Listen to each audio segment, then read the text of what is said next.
Hello student, welcome back to my channel. कैसे हैं आप सभी लोग। आप लोग की एमआरएस की तैयारी बहुत अच्छी चल ही रही होगी।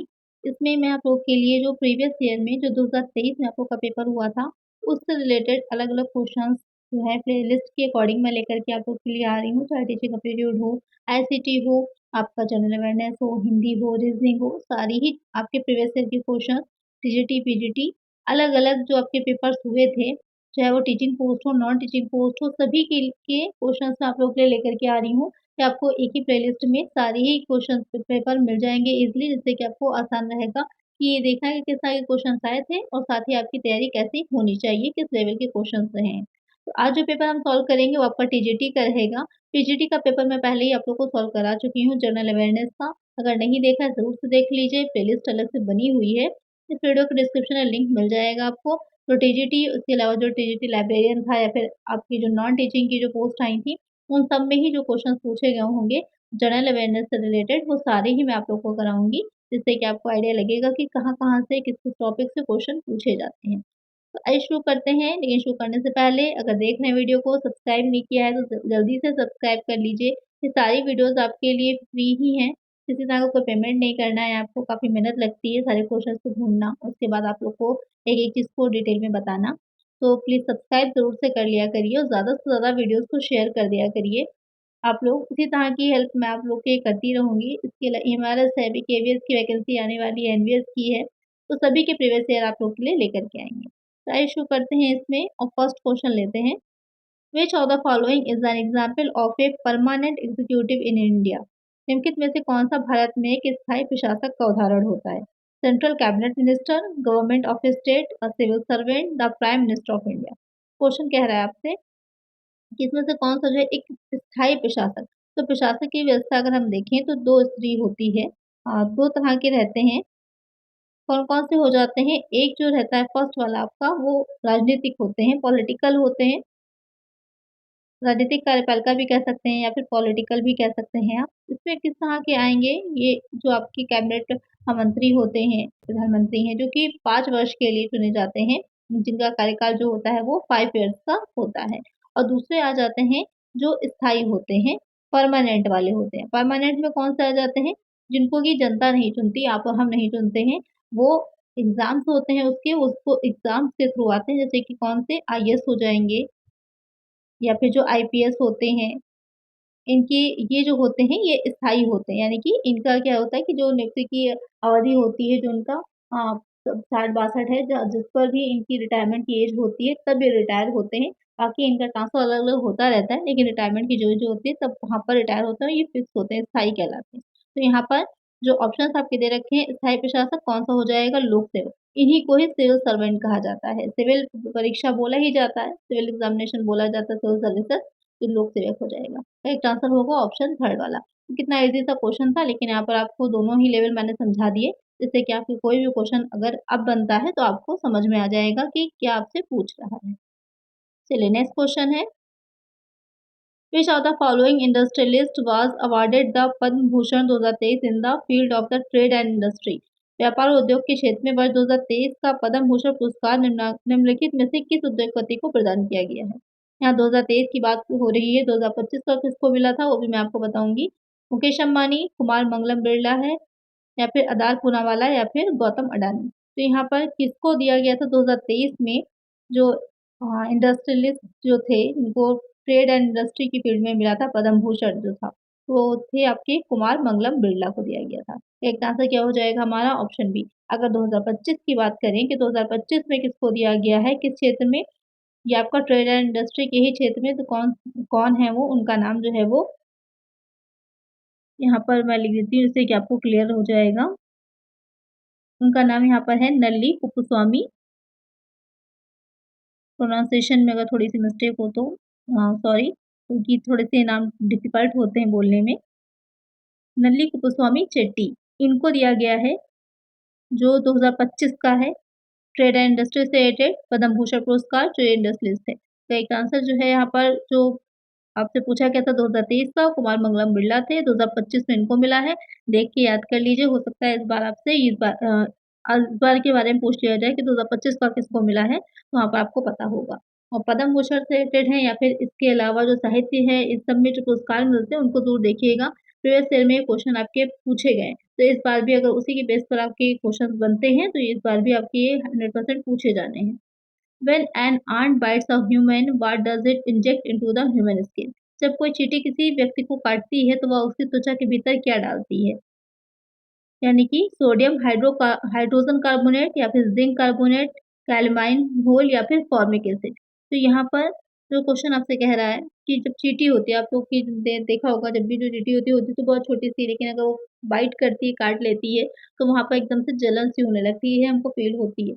तो किस लिए होती है? क्योंकि वहाँ पर जो फॉर्मिक एसिड निकलता है उसके डंक से, वो बॉडी में इंजेक्ट होता है, जिस वजह से जलन सी फ़ील होती है। तो करेक्ट आंसर क्या हो जाएगा? ऑप्शन डी होगा कि जब काटती है तो फॉर्मिक एसिड जो होता है वो हमारी स्किन में इंजेक्ट करती है। चलिए नेक्स्ट क्वेश्चन है,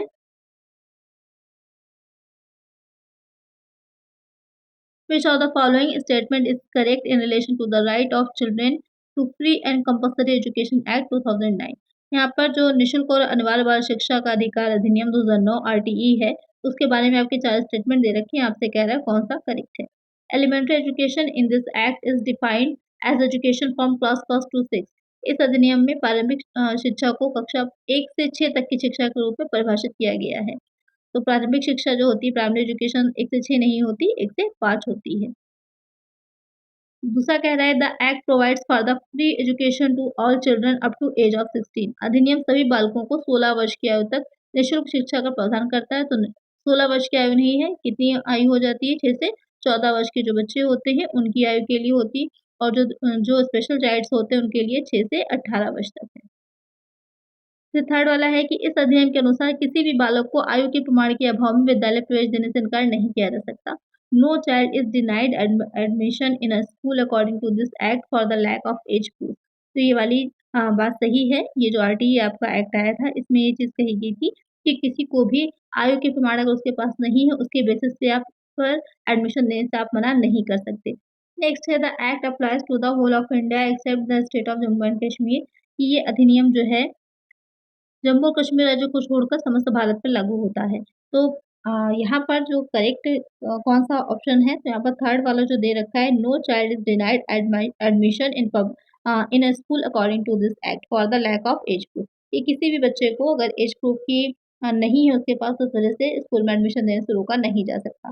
करेक्ट आंसर क्या हो जाएगा? हमारा ऑप्शन थर्ड वाला हो जाएगा।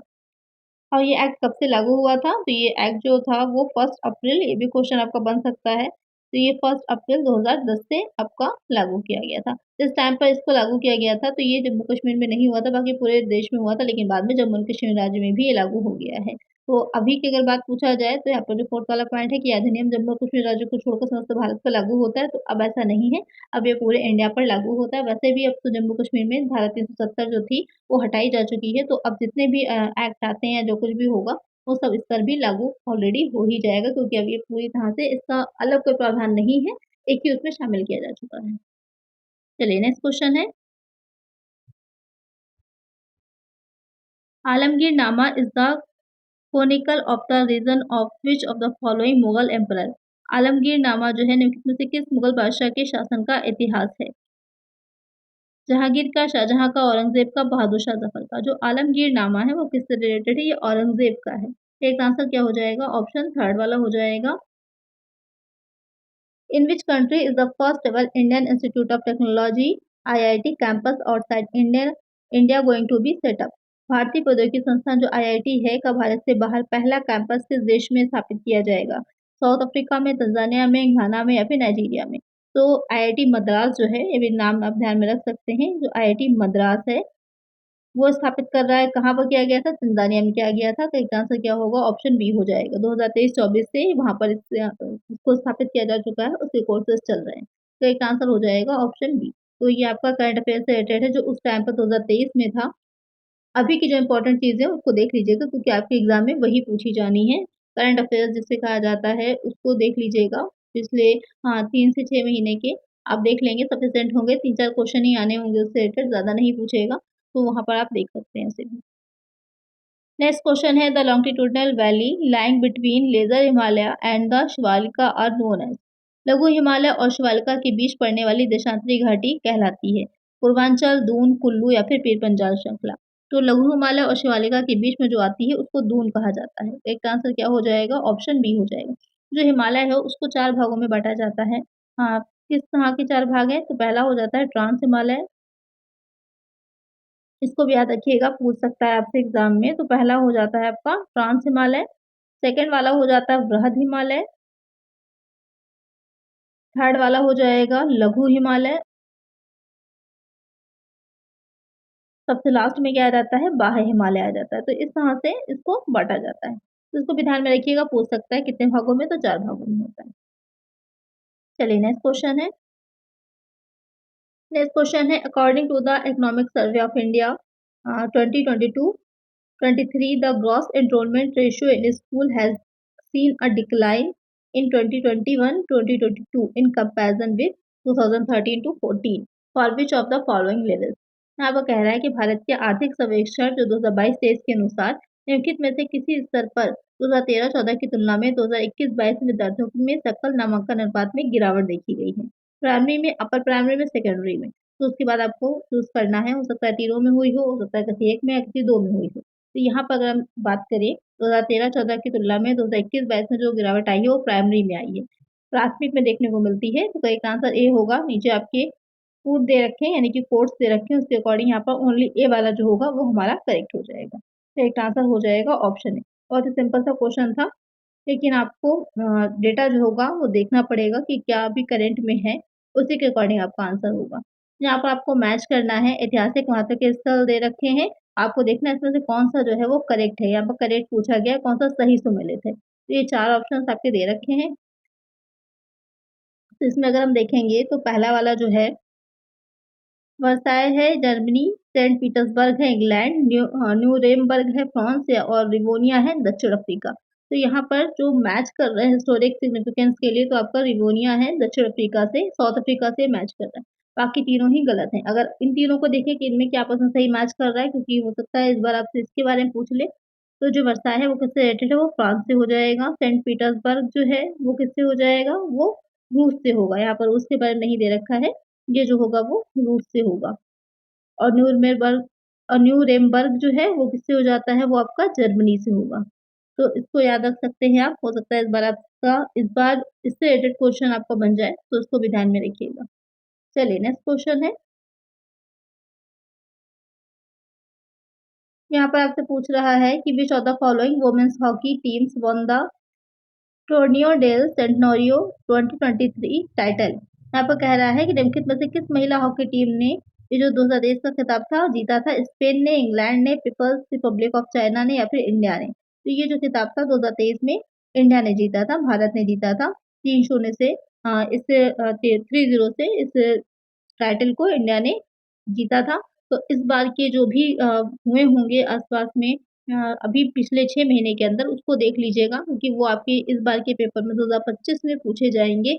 तो उसको अच्छे से देख लीजिएगा कि किसने कौन-कौन से टाइटल जो हैं वो जीते हैं। चाहे वो ओलंपिक हुआ हो, उसमें क्या किसको मिला था, या अभी जो करंट में आपके क्रिकेट से रिलेटेड हुए हों, तो उन सबको अच्छे से देख लीजिएगा। वो आपके करंट अफ़ेयर्स हैं, वो क्वेश्चन में आपको देखने को मिलेंगे। तो आज की वीडियो में इतना ही। इसमें हमने देखा कि टीजीटी के पेपर में किस तरह के क्वेश्चन जनरल अवेयरनेस में पूछे गए थे। नेक्स्ट वीडियो आएगी उसमें हम टीजीटी लाइब्रेरियन में देखेंगे कि किस तरह के क्वेश्चन पूछे गए थे। तो चैनल को सब्सक्राइब ज़रूर से कर दीजिएगा, काफ़ी हेल्पफुल रहने वाली ये वीडियोज़ आपके लिए। तो आज की वीडियो में इतना ही, मिलते हैं नेक्स्ट वीडियो में। Thank you.